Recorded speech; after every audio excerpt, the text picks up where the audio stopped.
প্রভাব খাটিয়ে ভুয়ো শংসাপত্র দেখিয়ে মেয়েকে আরজি করে ভর্তি করিয়েছেন শান্তনু সেন।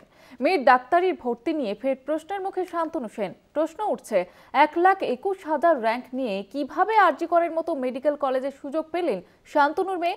যদিও সব অভিযোগ উড়িয়ে দিয়েছেন প্রাক্তন সাংসদ। বারবার শিরোনামে রাজ্যসভার প্রাক্তন সাংসদ তথা তৃণমূল কংগ্রেসের প্রাক্তন মুখপাত্র চিকিৎসক শান্তনু সেন। এবার তাঁর মেয়ের ডাক্তারির ভর্তি নিয়েও বিতর্ক প্রশ্নের পাহাড়। ঠিক কী অভিযোগ? শান্তনু সেনের মেয়ের বিরুদ্ধে অভিযোগ, তাঁর ডাক্তারি প্রবেশিকা পরীক্ষায় র্যাঙ্ক হয়েছিল 1 লাখেরও বেশি। এই র্যাঙ্ক নিয়ে আরজি করের মতো প্রখ্যাত মেডিকেল কলেজে ভর্তির সুযোগ পাওয়া প্রায় অসম্ভব। কোনো পড়ুয়াই এই র্যাঙ্ক নিয়ে আরজি করের মতো মেডিকেল কলেজে ভর্তি হতে পারে না।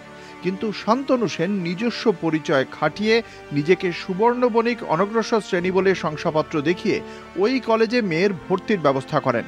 যদিও এ বিষয়ে শান্তনু সেনের বক্তব্য, এই সংক্রান্ত যাবতীয় প্রয়োজনীয় নথি তার কাছে আছে এবং তার ভিত্তিতেই তার মেয়ে কলেজে ভর্তি হয়েছে।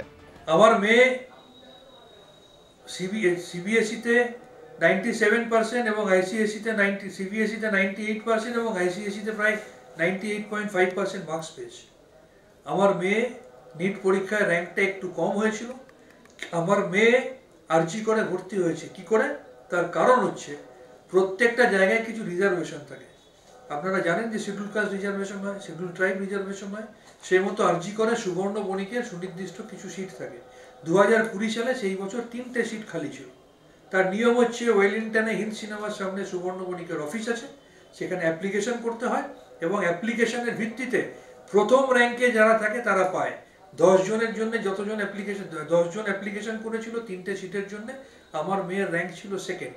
অফিসিয়ালি আমার মেয়ে সেটা কোটা অ্যাভেল করে ভর্তি হয়েছে। আমি আমার মেয়েকে সেই ব্যক্তিটির মতো কংগ্রেস করে সিপিএম এর স্বাস্থ্যমন্ত্রী সূর্যকান্ত মিশ্রকে ধরে ফার্স্ট ইয়ারটা ম্যাড্রাসের চেন্নাইয়ে রামচন্দ্র মেডিকেল কলেজে পড়িয়ে সেকেন্ড ইয়ারে অনৈতিকভাবে আমি ক্যালকাটা মেডিকেল কলেজে ভর্তি করিনি। আমার মেয়ে নৈতিকভাবে আরজি কর মেডিকেল কলেজে পড়ে। সুবর্ণ বণিক শিডিউল কাস্ট না হলে আপনি কি শিডিউল কাস্ট কোটা পাবেন? শিডিউল ট্রাইব না হলে আপনি শিডিউল ট্রাইব কোটা পাবেন?